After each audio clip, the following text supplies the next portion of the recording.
Bom, pessoal, então esta é a quarta e última parte sobre nucleação de cristais em materiais formadores de vidros. Na realidade, nós falamos nucleação de cristais em vidros, mas na prática, os tratamentos térmicos eles são realizados acima de TG. Então, seria nucleação de cristais em líquidos super resfriados. Vocês já sabem que entre a temperatura de fusão e a temperatura TG é um líquido super resfriado, mas no dia a dia, coloquialmente, nós dizemos vidros. Bem, então mostramos que a teoria clássica, ela, com algumas suposições adicionais, que é o fato da energia interfacial entre o núcleo e o vidro ser considerado constante, e usando a viscosidade como uma medida da difusividade que controla o processo de nucleação. E além disso, o ΔG, considerando que o ΔG é a diferença de energia livre entre o líquido superresfriado e o cristal estável, que uma forma estável está se formando, e macroscópica, no fundo é microscópico, né? Mas considerando tudo isso, a teoria clássica permite descrever bem a dependência com a temperatura, mas não as intensidades, as magnitudes das taxas de nucleação. Aí nós começamos a ver vários problemas ou várias possíveis causas para essa discrepância. Uma possível causa é o aparecimento de fases metaestáveis, mas no caso em que nós estudamos com cuidado, a fase metaestável que apareceu antes da fase estável não explica a falha da teoria clássica, porque os cristais da fase metaestável apareceram independentemente dos cristais da fase estável, termodinamicamente estável. Aí também vimos o problema do mecanismo de difusão.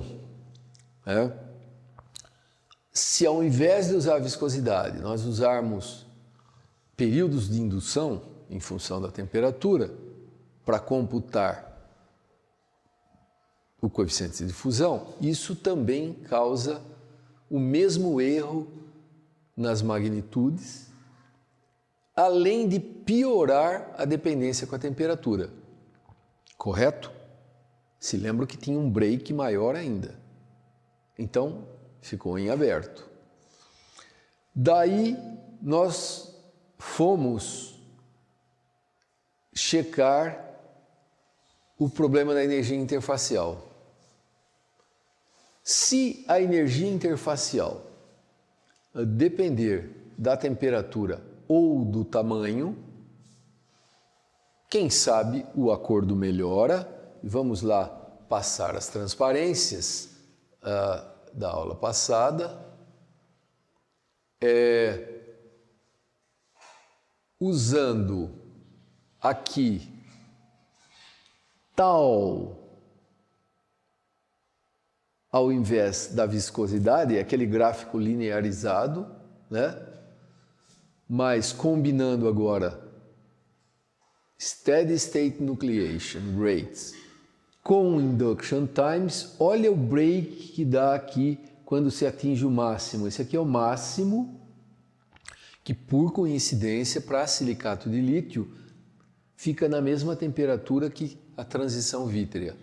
Mas se nós passarmos uma reta aqui em todos esses pontos, olha só, para temperaturas baixas tem uma diferença brutal, tem um break. E para isso não tem uma explicação firme ainda. Uma possibilidade que nós estamos trabalhando junto com o professor Gupta é que o líquido não é homogêneo como a gente imagina. Então, o líquido superresfriado tem certas regiões moleculares, tem grupos moleculares. Isso chama-se Dynamic Heterogeneities. Nós não vamos ver Dynamic Heterogeneities aqui nessa disciplina, mas para vocês gravarem essa palavra, Dynamic Heterogeneities, quer dizer, tem grupos moleculares, sei lá, com 5 moléculas, com 6 moléculas, com 7, 8, 9, 10. Tem uma distribuição de grupos moleculares no interior do líquido. E chega um ponto que a viscosidade, isso já se sabe, é controlada pelo tamanho médio dessas heterogeneidades. Então tem grupos com 5, 6, 7, 8, 9, 10, 30, 50 moléculas. O tamanho médio delas é que controla a viscosidade. E esse tamanho médio vai aumentando com o decréscimo de temperatura. Tem simulações computacionais que mostram isso. Entretanto, a taxa de nucleação talvez não seja controlada pelos mesmos grupos moleculares. Talvez seja controlado pelos grupos moleculares menores ou pelos maiores e não pela média. Vocês entendem o que eu estou tentando dizer? Chega um ponto, essa distribuição o tamanho médio vai aumentando e ela vai se alargando com o decréscimo de temperatura. Chega um ponto em que a viscosidade continua sendo controlada pela média, mas a nucleação e o crescimento de cristais deixam de ser controlados pelas moléculas médias, passam a ser controlados pelas menores ou só pelas maiores.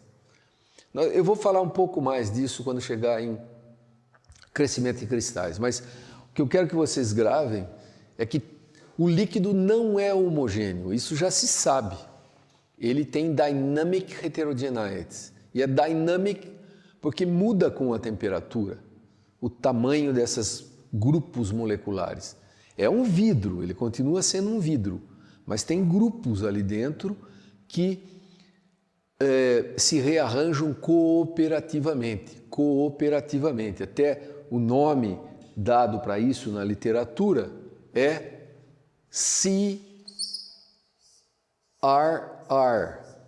Cooperatively Rearranging Regions. Cooperatively Rearranging Regions. Essas regiões moleculares, elas vão se rearranjando cooperativamente, a distribuição de tamanhos vai alargando e o tamanho médio aumentando com o decréscimo de temperatura. Chega um ponto que a viscosidade continua sendo controlada pela média, mas a nucleação e o crescimento não. Essa é uma possível explicação para esses breaks. Tem um break aqui. Depois eu vou mostrar em crescimento de cristais um outro break. Então vem bonitinho, chega a uma certa temperatura, tem um breakdown. Chama breakdown ou decoupling. Bom, isso aqui seria a linha reta para mostrar que esses pontos aqui depois do break começam a ficar bem longe da reta e é uma escala logarítmica. Quando usa viscosidade, a forma antiga, talvez tenha um break, mas não é claro não. Não parece, dentro do erro experimental,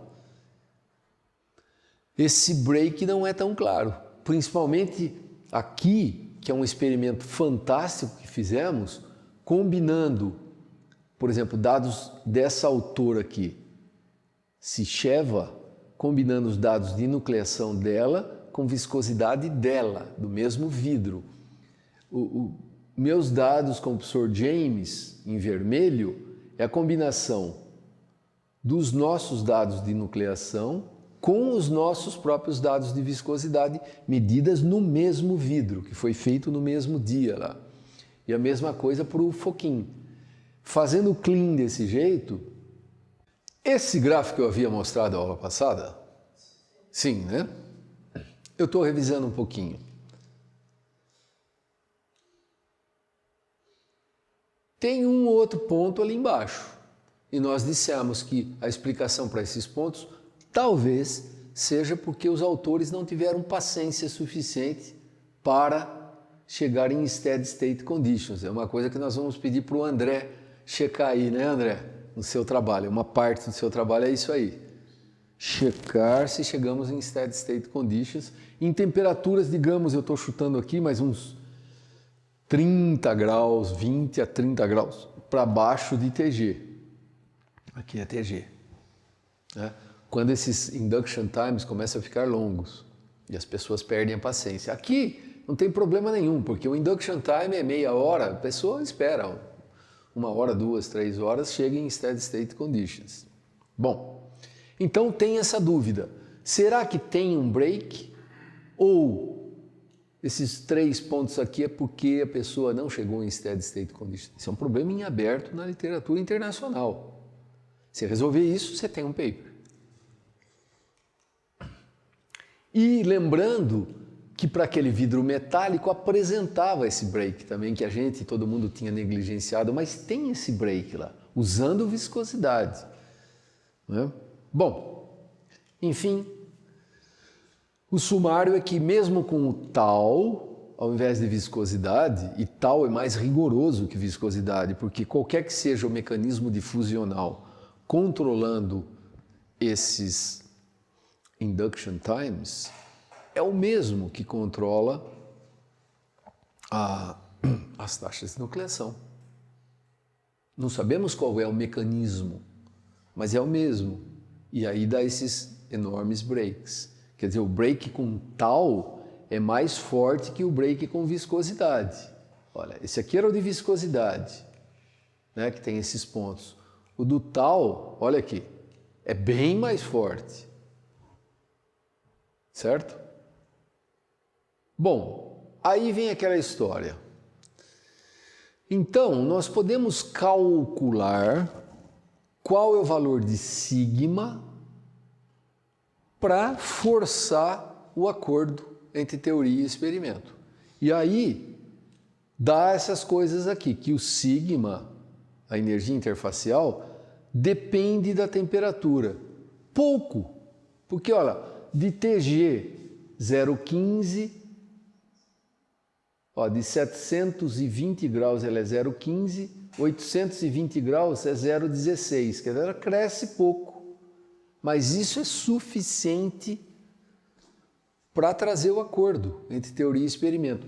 E aqui faz assim devido àquele break que a gente tinha mostrado. Se tem um break lá, tem um break aqui.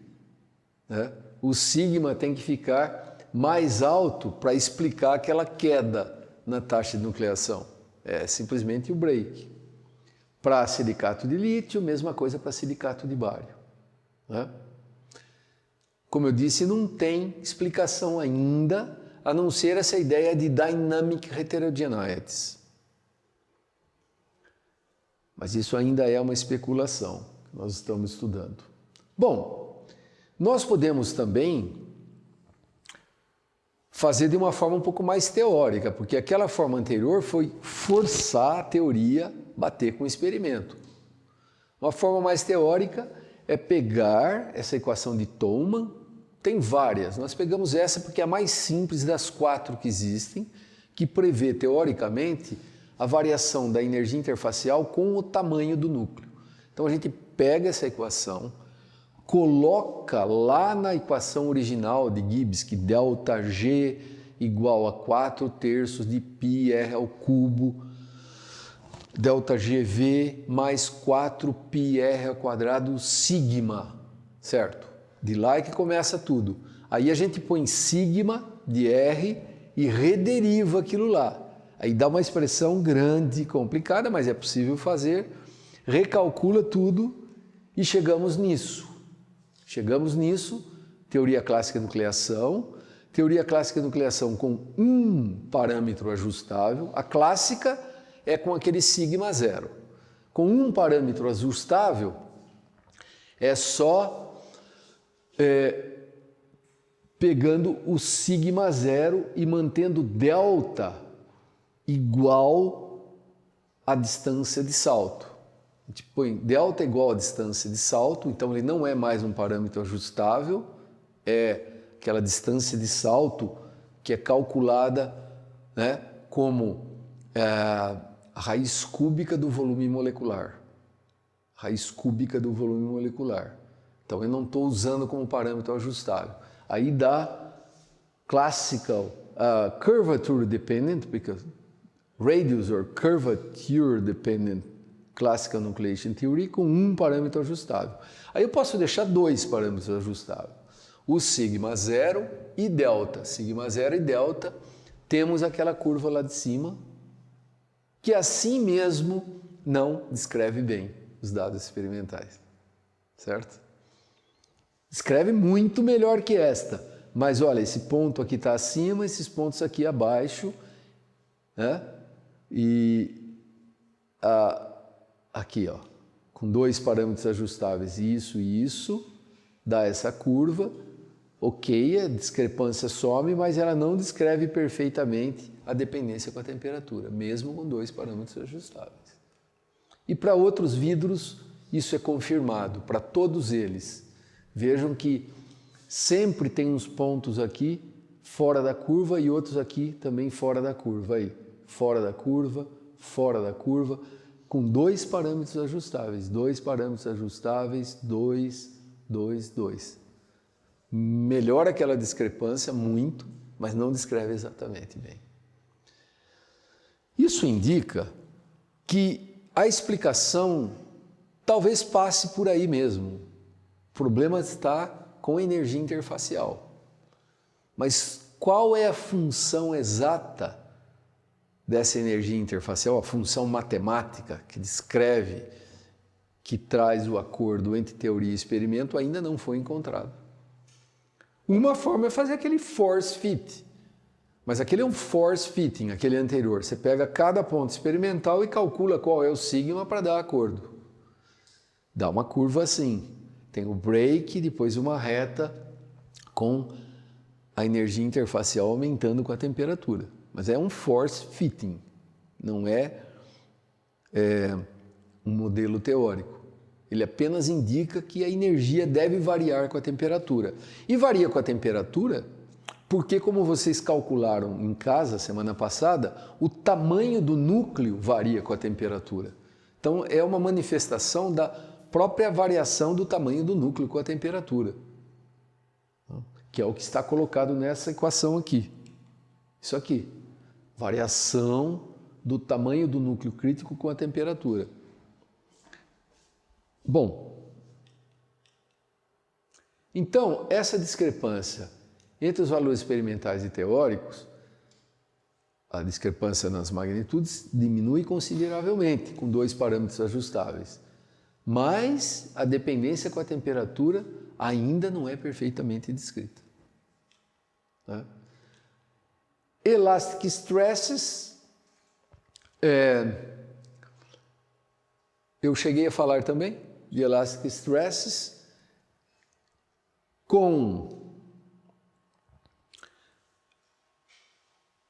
colocando o efeito daquelas tensões elásticas que foram desprezadas originalmente em todos os outros testes, a gente vê que assim mesmo o tempo necessário para estabelecer uma distribuição estacionária de êmbrios tal é muito maior, aqui ó, 10 ao quadrado, 10 à terceira, 10 à quarta. Então 10, 10 ao quadrado, 10 à terceira, 10 à quarta.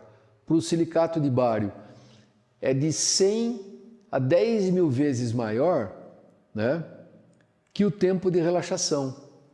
Relaxação de quem? Do líquido. Né? Portanto, as tensões relaxam muito mais rápido do que o tempo necessário para começar a nuclear.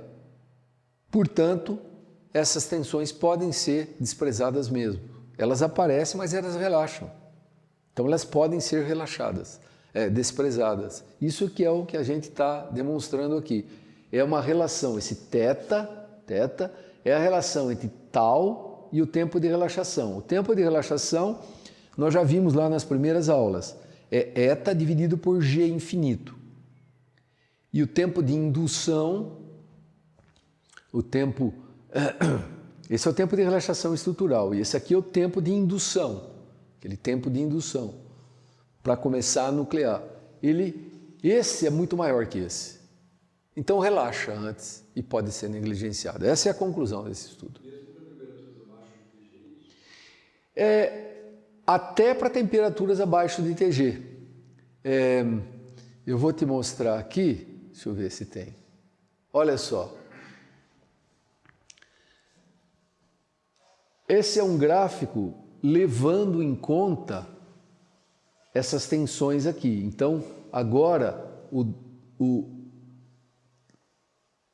trabalho crítico para formar um núcleo, ao invés de ser sigma ao cubo ΔGV ao quadrado, fica sigma ao cubo sobre ΔGV menos o ΔG de stress ao quadrado.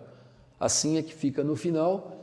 E agora, calculando com isso, olha aqui, ó, calculando com isso, essa aqui é levando em conta a relaxação de tensão para cima e para baixo de TG. Então, levando em conta a relaxação de tensão. E aqui eles complicaram, contra a minha vontade, complicaram e colocaram, assumindo 3 tipos de fases metaestáveis. Mas mesmo assumindo 3 tipos de fases metaestáveis, fica assim, ó. O azul é com uma fase metaestável sem relaxar e agora relaxando as tensões. Esse vermelho é sem relaxar, vermelho não, é pink, e relaxando as tensões. E o vermelho é sem relaxar e relaxando as tensões. Enfim, mesmo relaxando as tensões, que são as curvas cheias, não explica essa queda. Essa é a curva experimental. Os pontos são experimentais. Mesmo relaxando, quer dizer, abaixo de TG, a relação muda um pouco. Tem algum efeito, mas é pequeno ainda. Não explica, não chega a explicar isso, mesmo inventando fases metaestáveis aí que relaxariam mais rápido que a fase estável. Mesmo assim, as tensões não explicam esse efeito, né? Para o silicato de lítio e para o silicato de bário, tá vendo? Então aqui estão os pontos experimentais e esta seria a curva com relaxação de tensões. Não explica. Para essa fase metaestável, para essa fase metaestável, para essa fase metaestável. Não explica, está muito longe disso. Sem essas fases metaestáveis, seria aquilo ali. Seria aquilo ali. Não explica. As pessoas às vezes complicam os artigos. Põem situações adicionais que não seriam necessárias. Bom, então o resumo, a gente, mesmo levando em conta essa strain energy aqui, as tensões relaxam muito mais rápido e não afetam, então, as taxas de nucleação. Bom, muitos avanços ocorreram, mas continua a ser um tópico de grande interesse. Os problemas em aberto, a energia interfacial, a gente viu que tem um efeito bem grande mesmo, mas ainda não é perfeito, mas mexendo nela chega bem perto do acordo, né? a causa daquele strong break pode ser relacionada à dynamic heterogeneity, aquele break in Tmax, mas não é claro. Isso é um assunto que eu não falei, mas tem algumas evidências publicadas pelo nosso grupo em que os núcleos mudam com o avanço da cristalização. Então, nucleia uma fase, continua essa fase, mas a composição química dela às vezes muda. Quando terminar a aula, eu vou passar ali naquele quadro de cristais que a gente tem e mostrar para vocês o que significa esse negócio de mutant nuclei, mas eu não falei aqui na aula, porque não há tempo, né? E uma outra coisa interessante é os detalhes da estrutura cristalina versus o mecanismo de nucleação. Qual o efeito da estrutura molecular do vidro e a comparação dela com a estrutura do cristal que está nucleando nas taxas de nucleação, essa história de dynamic heterogeneity e outras teorias. Então, todos esses aí são problemas em aberto que dão teses e papers. Cada um deles está em aberto para vários trabalhos de pesquisa, né? Num curso de pós-graduação, vocês têm que estar atentos a possibilidades de pesquisa e de colaboração com alguém para futuras publicações. Todos esses são problemas em aberto, né? Bom, agora vamos falar de uma coisa interessante. Qual é a utilidade da Classical Nucleation Theory? Isso eu não falei na aula passada, né? Então, tem todos esses problemas, mas será que dá para usá-la? Foi o que eu falei no meu seminário de ontem aqui, para quem assistiu, né? Dá para usá-la assim mesmo? Dá. Tem um artigo que eu recomendo a vocês lerem, que é testes para 51 vidros estequiométricos e não estequiométricos que apresentam nucleação homogênea. A maioria desses é não estequiométrico. Os estequiométricos são os que vocês estão testando aqui, fresnoíta, silicato de cálcio, silicato de lítio, que vocês estão trabalhando aqui, né?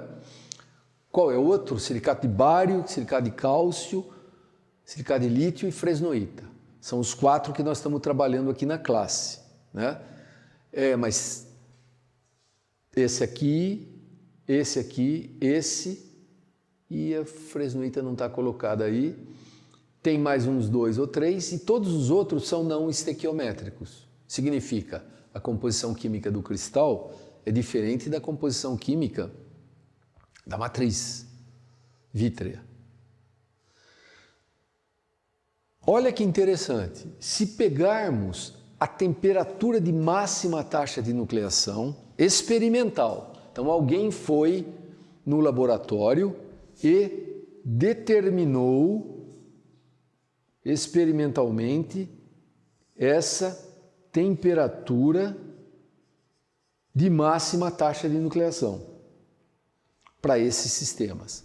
Nós pegamos essas temperaturas, dividimos pelas temperaturas de fusão e plotamos aqui, é o TG reduced, quer dizer, o TG dividido pela temperatura de fusão. É o TG de cada vidro dividido pela temperatura de fusão do cristal, ou a temperatura líquidos, se for um sistema não estequiométrico. Se for um sistema estequiométrico, temperatura de fusão. Sistema não estequiométrico, temperatura líquidos. Essa razão aqui está aqui embaixo. 0,5, 0,52, 0,54, 0,56, 0,58. Todos os vidros têm essa razão menor que 0,6. Todos os vidros que nucleiam homogeneamente, sem a adição de agentes nucleantes, têm essa razão menor que 0,6.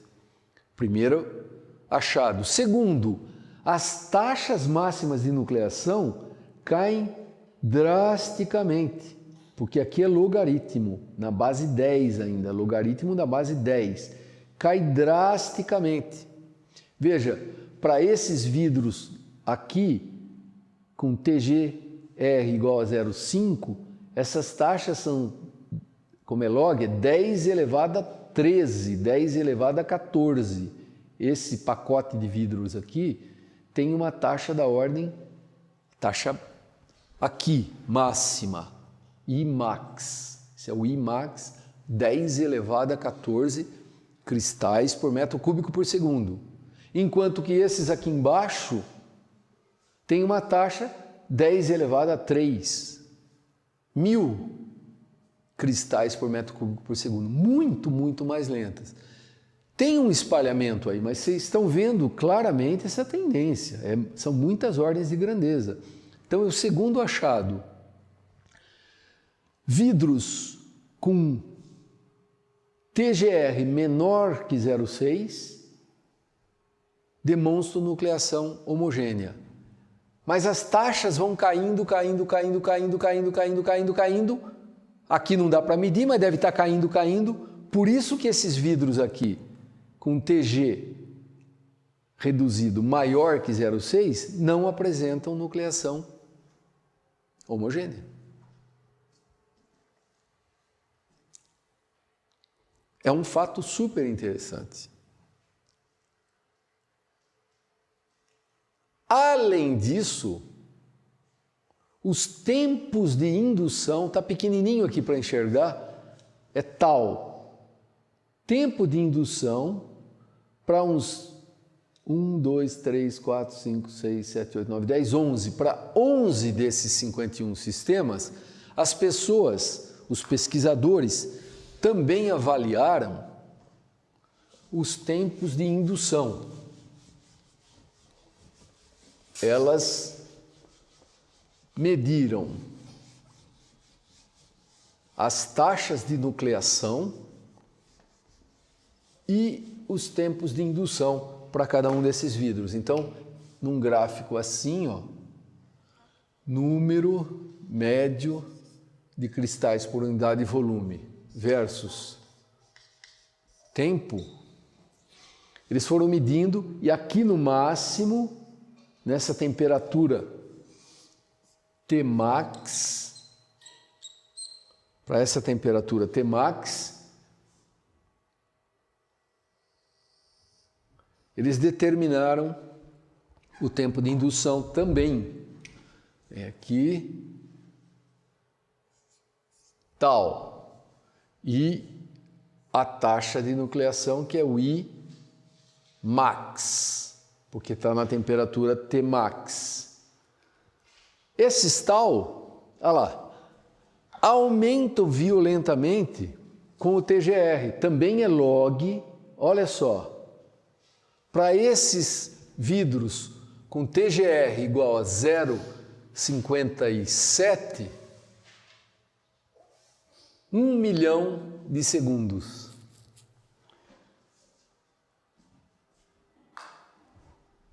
Esses tal foram aumentando. Esse aqui é um vidro 1, para o qual, por exemplo, TGR igual a 0,5. Se pegar um vidro para o qual TGR igual a 0,7, olha o que eles encontraram. Algo assim.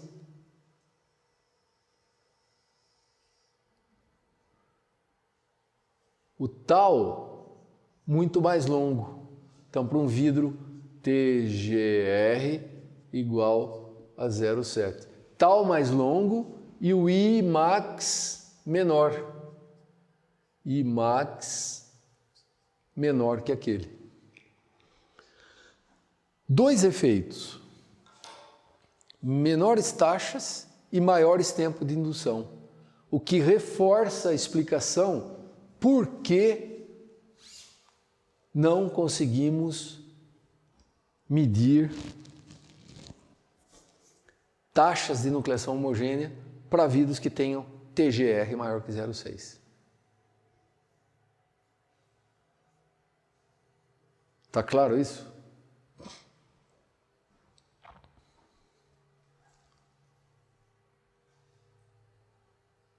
E eu vou deixar uma pergunta para casa para vocês.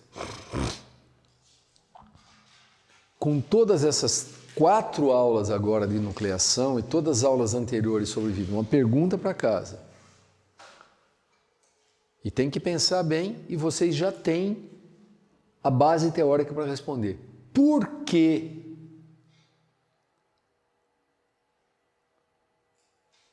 ocorre esse comportamento? Comportamento de diminuir a taxa e aumentar o tempo de indução conforme aumenta a TGR. Por quê?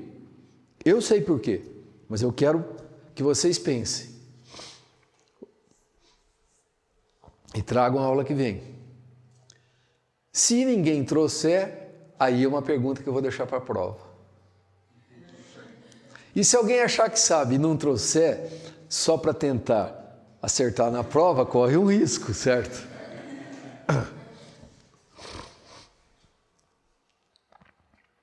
Mas é muito bacana. Esse gráfico aqui, cada vez que eu vejo, eu fico entusiasmado, porque é um achado importante, esse achado. E, melhor que isso, pegando aquela equação da teoria clássica e fazendo certas aproximações, eu não vou aqui explicar, porque levaria outra aula, mas vocês podem ler nesse paper aqui, ó, né?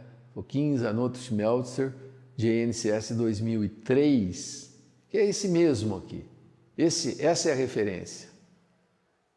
Nessa referência aqui, né, vocês podem ver que nós também calculamos com a teoria clássica. E olha o jeitão da curva. Esse é o jeitão. Esse é experimental. Olha o calculado. Tem essa certa faixa de incertezas aqui, porque tem incertezas nos valores de termodinâmica, no valor de sigma, como vocês estão fazendo aí do alfa, que leva a incerteza no sigma. Nós levamos em conta essas incertezas, então dá uma faixa. Mas olha a tendência. Isso aqui é o log de Imax versus TGR. Olha lá, log de Imax versus TGR. Esse é o experimental. E esse calculado com a teoria clássica, né? Usando sigma zero, delta G constante e também a viscosidade.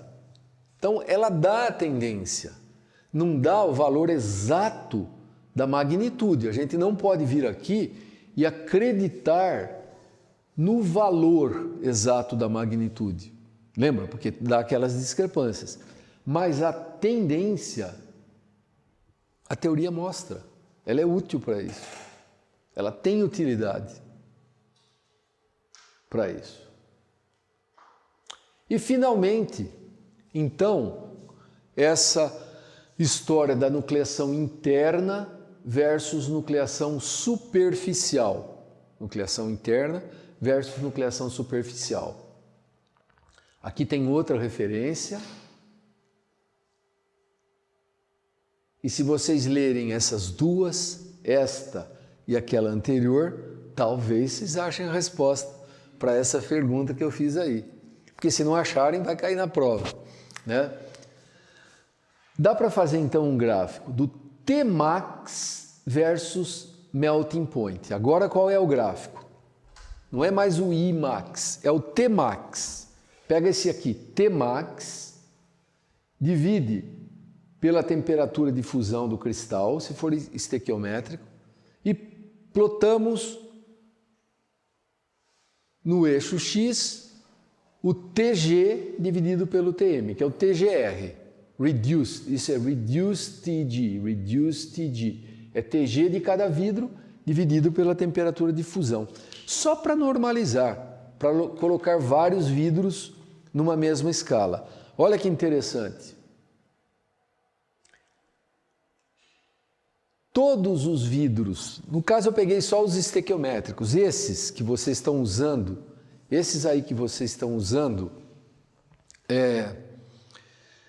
para fazer os exercícios de casa, estão aqui. Silicato de bário, de lítio, metasilicato de cálcio, fresnoíta, não sei o quê, só os estequiométricos. Todos eles tem o Tmax igual ou um pouco acima de Tg. Essa linha aqui, ó, a 45 graus, é a linha para o qual o Tmax é igual a Tg. Então, todos eles estão em Tg ou um pouquinho acima. A máxima temperatura de nucleação um pouquinho acima. E aqui aquele número mágico, 0,58, 0,60. Eu já havia dito, todos os vidros que apresentam homogeneous internal nucleation em laboratory time scales, 1, 2, 3 horas, alguns dias, isso é laboratory time scales, ficam do lado esquerdo da curva. Bom, agora a gente pode pegar a teoria e calcular esses pontos para vidros que nucleiam heterogeneamente. E os vidros que estão do lado de cá? Tem muitos vidros que estão do lado de cá, cujo TGR é acima de 0,6. Então nós podemos pegar vidro de sílica pura, que nucleia só na superfície, vidro de germânia pura, vidro de disilicato de sódio, metasilicato de chumbo, B2O3, a maioria dos vidros só nucleiam na superfície. E os TGR deles, ou com agentes nucleantes, são acima de 0,6. Então a gente pega a teoria clássica e calcula as curvas. Então nós vamos pegar a teoria clássica e agora calcular. Vai dar coisas assim. Porque vocês se lembram que a teoria clássica de nucleação permite calcular a posição das curvas. Essa magnitude aqui vai estar fora, mas a posição a gente pode calcular. E eu só quero a posição, porque eu quero calcular só Tmax, não é Imax. Então vamos calcular para vidros que nucleiam heterogeneamente. E o resultado é... Tcharam! Todos eles têm a máxima taxa de nucleação para bem abaixo de Tg. E por isso que eles não nucleiam.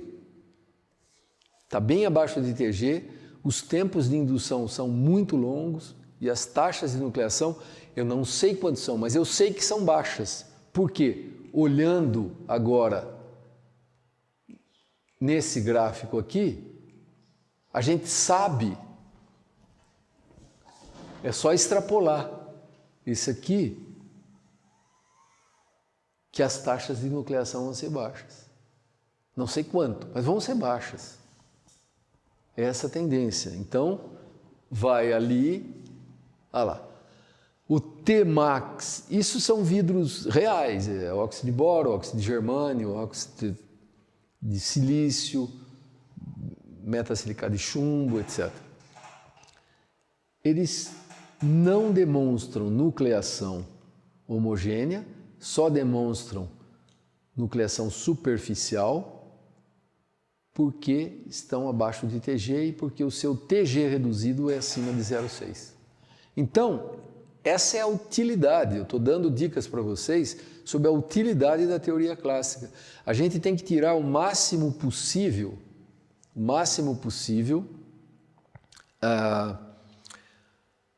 das teorias, o máximo possível.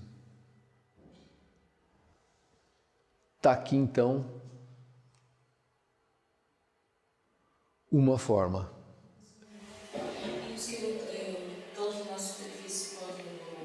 Boa pergunta.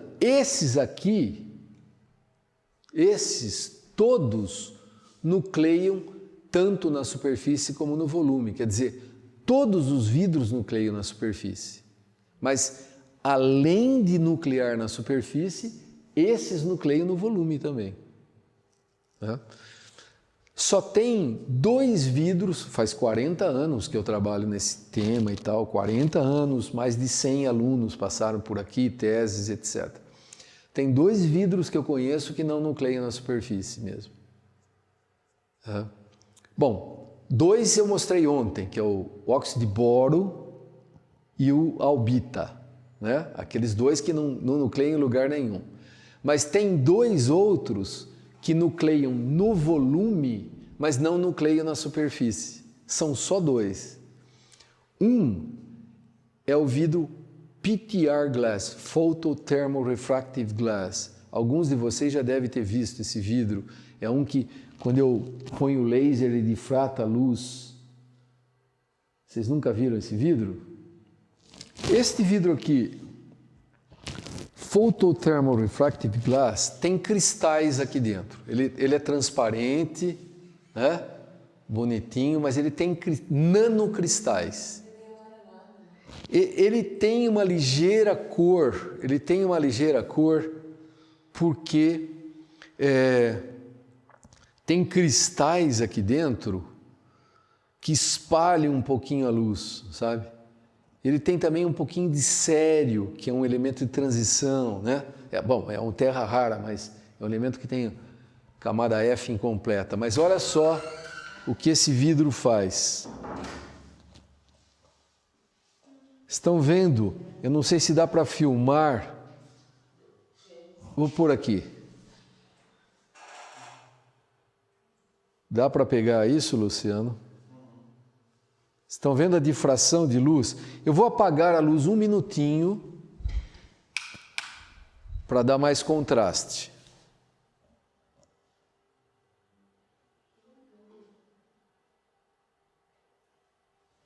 Agora aqui.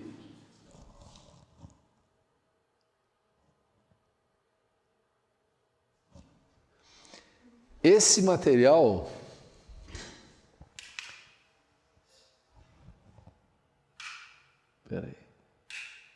Esse material é, na realidade, um vitrocerâmico transparente. Ele já tem cristais aqui dentro. Uma parte dele foi cristalizada e os cristais são ordenados. Claro que cada cristal internamente tem a estrutura ordenada, mas nesse caso aqui, se fizermos uma microscopia eletrônica, cada cristalzinho dele está assim, ó, alinhado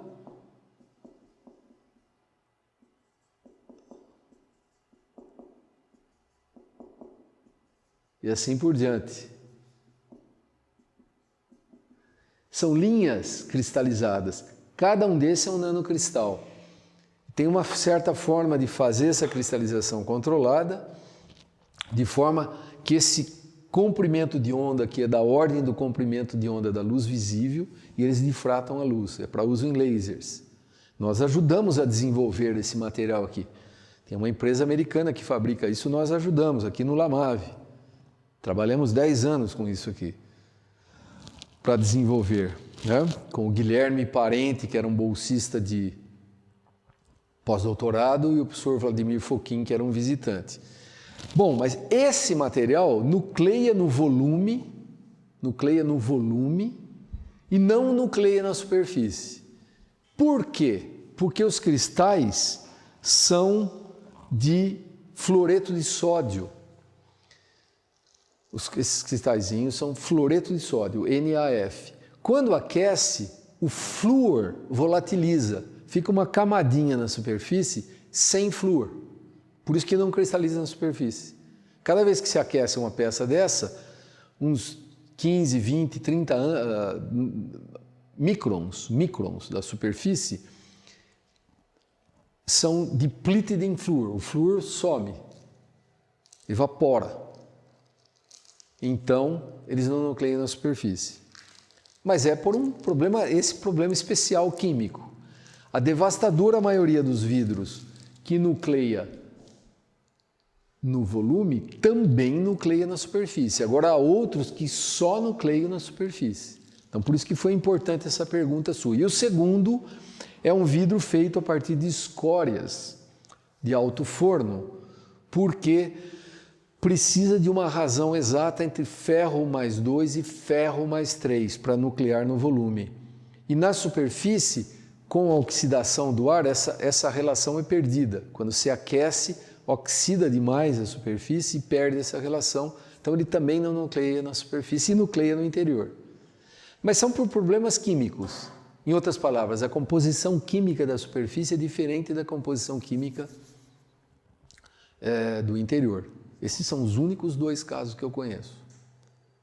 Agora, tem mais aqueles 2, que é boro e albita, que não nucleiam em lugar nenhum, nem na superfície e nem no volume, por razões que nós explicamos ontem no seminário. E agora vocês já podem entender qual é a razão.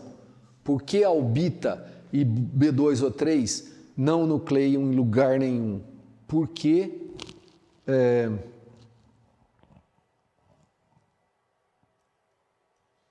eles estão tão longe aqui, albita e B2O3, essa razão é 0,77 mais ou menos.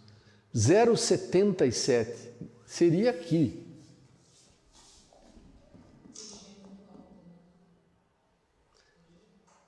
TG é muito alta, muito alta. TG reduced, o TG dividido pelas temperaturas de fusão, é muito, muito alta.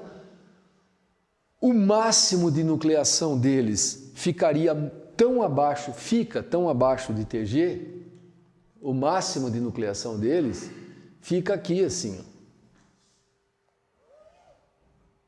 Que esses tempos de indução e essas taxas são tempo de indução extremamente altos. Nós calculamos, eu mostrei para vocês ontem, 1 bilhão de anos, mais ou menos, 1 bilhão de anos para a albita, só para começar a nuclear. E depois as taxas são muito lentas também. Por isso que não nucleiam, não tem como. Precisa daí achar um agente nucleante muito forte, no caso os cristais do próprio material. Melhor agente nucleante é o cristal do próprio material, que é feito de outra forma, feito via métodos químicos, e aí colocado na superfície e aquecido. Aí tem crescimento de cristais a partir desses cristais que são colocados ali na superfície. Quer dizer, não existe nucleação, é só o crescimento, né? A partir desses cristais pré-existentes que são colocados. Então, a teoria clássica tem vários problemas em aberto, mas assim mesmo os cientistas descobriram maneiras de utilizá-la, de utilizar o que ela fornece, por exemplo, esse tipo de gráfico aqui, né? Resumo: para muitos vidros silicatos que não exibem nucleação homogênea em laboratório, time and size scales, time é algumas horas ou dias, size é alguma coisa de centímetros. Bom, por quê? Se você tiver um vidro do tamanho da Universidade Federal e aquecer, é possível que forme um núcleo lá num cantinho, outro núcleo lá no cantinho, né? Quanto maior a amostra, maior a probabilidade de formar um núcleo. Agora, se eu tenho uma amostra pequenininha, amostras de laboratório são de digamos, 1 centímetro, meio centímetro, né? Então, time and size scales. O predicted Tmax, então isso aqui, predicted Tmax, ocorrem abaixo de TG, leading to the reasonable deduction that long induction times or low nucleation rates are responsible. Isso nós publicamos em 1989. Nós não sabíamos quais eram os induction times ou nucleation rates em 1989. Então, reasonable deduction. Agora, voltando aqui atrás um pouco, em 2003, a gente sabe que é low nucleation rates, long induction times. Aquela reasonable deduction de 1989 virou fato em 2003. Bom, resumo, vidros silicatos com TGR menor que 0,6 show internal nucleation laboratory time scales e vice-versa. O que está em aberto? Um de vocês pode tentar fazer isso para vidros fosfatos. ou para vidros boratos, para ver se esse mesmo tipo de